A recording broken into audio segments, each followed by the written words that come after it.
Good morning, praise the lord. Blessing for nation મિનિસ્ટ્રીથી હું આપનો ભાઈ સેમ ક્રિશ્ચન. ઈશ્વર પિતાએ આજે આપણને આપેલા આજના એક નવા સુંદર દિવસે આપને પ્રભુ ઈસુ ખ્રિસ્તના નામમાં પ્રેમી સલામ પાઠવું છું. આજે આપણે ઈશ્વર પિતાના આ અદ્ભુત અને ખાતરીદાયક વચન પર પવિત્ર શાસ્ત્ર બાઇબલમાંથી મનન કરીશું. પહેલો પિતર તેનો 5મો અધ્યાય અને તેની 7મી કલમ. ત્યાં લખ્યું છે, તમારી સર્વ ચિંતા તેમના પર નાખો, કેમ કે તે તમારી સંભાળ રાખે છે. હિન્દી અનુવાદમાં પ્રમાણે લખ્યું છે, अपनी सारी चिंता उसी पर डाल दो क्योंकि उसको तुम्हारा ध्यान है. વાલાઓ, આજના વચનમાં થોડી ચિંતા તમે રાખો ને થોડી પ્રભુને આપી દો એવું નથી લખ્યું, અથવા બધી ચિંતા તમે લઈને ફરો એવું પણ નથી લખ્યું, પરંતુ વચનમાં એવું લખ્યું છે કે તમારી બધી જ ચિંતા તમે પ્રભુને આપી દો, તેમના પર નાખો. એટલા માટે કેમ કે પ્રભુ તમારી સંભાળ રાખે છે. આ વચન એ તો પ્રેરિત પિતરે લખેલું છે, અને એના જીવનની અંદર આ પ્રકાશન એને કેવી રીતે મળ્યું?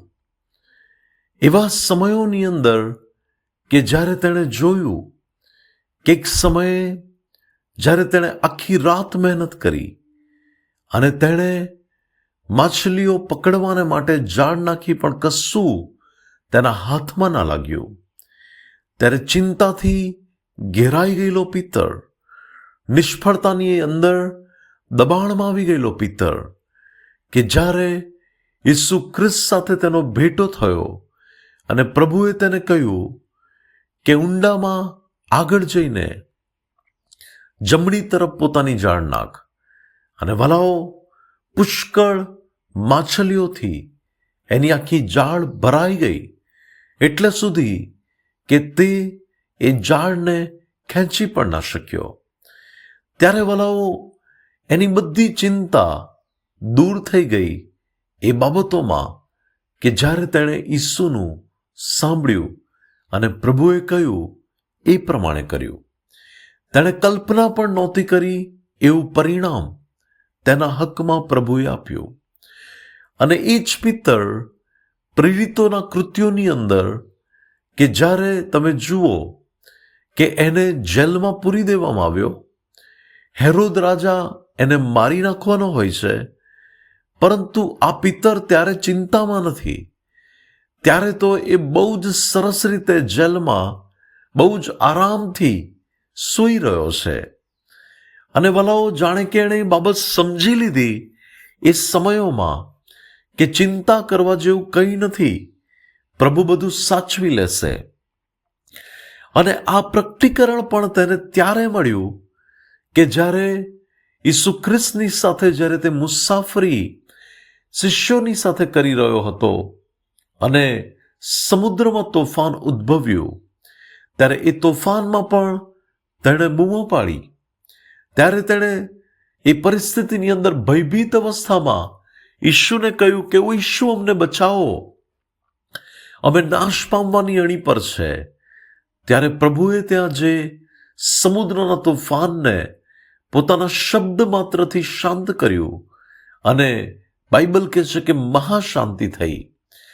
અને આ બે ઘટનાની અંદર પિતર સમજી ગયો કે હું કાંઈ મરવાનો નથી, મારે શાંતિથી આરામ કરવાનો છે, કારણ કે પ્રભુએ કહ્યું છે તું ઘરડો થશે ત્યારે તું મરણ પામશે.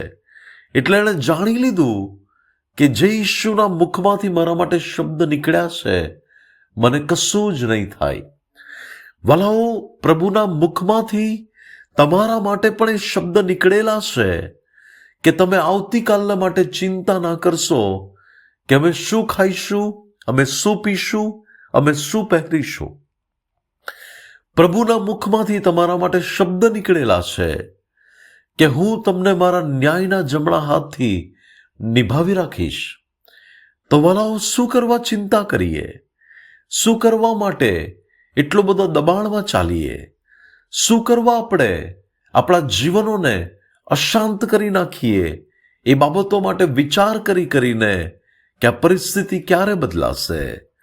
બહુ સિમ્પલ છે, બહુ સાધારણ છે કે તમે તમારી સર્વ ચિંતા પ્રભુ પર નાખી દો, કેમ કે પ્રભુ તમારી સંભાળ લે છે. એ પ્રભુ તમારા માટે અદ્ભુત કાર્ય કરશે. એ પ્રભુ ઈશુ તમારા માટે અદ્ભુત ચમત્કાર કરશે. અને ચિંતા કરવાથી વલાઓ કશું નહીં મળે, પણ એ ચિંતા પ્રભુને આપી દેવાથી તમને તમારા જીવનમાં ઉત્તમ પરિણામ મળશે. પ્રભુ આજના વચન દ્વારા આપણને આશીષ આપે. આવો આપણે પ્રાર્થના કરીએ. સ્વર્ગમાં અમારા પ્રેમાળ પિતા, તમે આપેલા આજના સુંદર વચન માટે તમારો આભાર.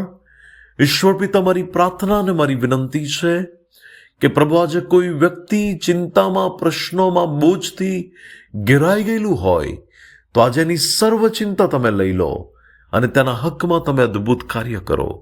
આજનો દિવસ અમારા બધા માટે આશીર્વાદિત કરો. પ્રભુ, તમે તમારા લોકને આશીષ આપો. ઈસુ પ્રભુના નામમાં માંગીએ છીએ. આમીન. May God bless you. Have a blessed day. શાલોમ. આજે સાંજે શુભ સંદેશ ટીવી ચેનલ ઉપર 6 થી 6:30 કલાકે મારો ગોસ્પલ પ્રોગ્રામ આવવાનો છે. આજે સાંજે જે વચન આપવાનો છું ત્યારે તમે ટીવી પ્રોગ્રામ નિહાળી શકો છો. અને સાંજે 7:30 કલાકથી વ્યારા ખાતે છુટકારાની જે સભા છે, તમે આજની મિટિંગમાં આવી શકો છો. ને જો તમે દૂર રહો છો તો તમે યુટ્યુબ ઉપર લાઈવ સ્ટ્રીમિંગના માધ્યમથી પણ આજે વચન સાંભળી શકો છો. પ્રભુ આપ સર્વને આશીષ આપે. God bless you.